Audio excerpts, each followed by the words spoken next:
මගේ නම දිලුක උදයංගනි. මගේ මේ අවුරුදු 10ක පුතෙක් තමයි අපි මේ ස්පිරිතාලයට අරගෙන ඉන්නේ. එයාගේ නම විදර්ශන ගීසත්. එයා ඇක්සිඩන්ට් එකක් වුණා තනකොළ කපන මැෂින් එකකට කැපිලා.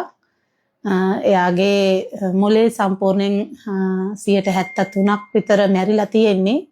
අපි දැනට මාස 8කට විතර කලින් තමයි මේ ස්පිරිතාලෙට පුතාව අරගෙන ආවේ. අපේ යාළුවෙක් කියලා මෙහෙම ස්පිරිතාලයක් තියෙනවා කියලා.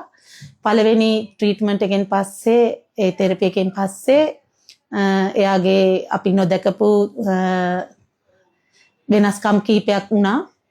එයා අපි දිහා හොඳින් බලන්න එයාගේ සද්දේ ටිකක් වැඩිපුර අපි විත පෙන්නන්න එතකොට hina වෙන කතා අඬන එක එහෙම ටිකක් වැඩිපුර එයා දැන් කරනවා.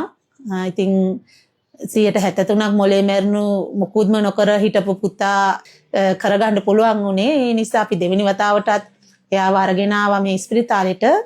ඉතින් මේ වගේ දරුවෝ ගොඩක් ඉන්නවා ශ්‍රී ලංකාවෙත් ගොඩක් ඉන්නවා.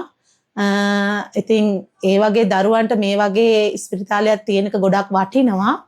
ඒ නිසා මේ වගේ ස්පිරිතාලයක් නැවතුනොත් ඒ වගේ අසරණ දරුවන්ට යන්න තැනක් නැතුව යන නිසා මේ ස්පිරිතාලේ තවත් හොඳින් කරගෙන යන්න අවස්ථාව ලබා දෙන්න කියලා ගවර්න්මන්ට් එකෙන් ඉල්ලා සිටිනවා. බොහොම ස්තුතියි.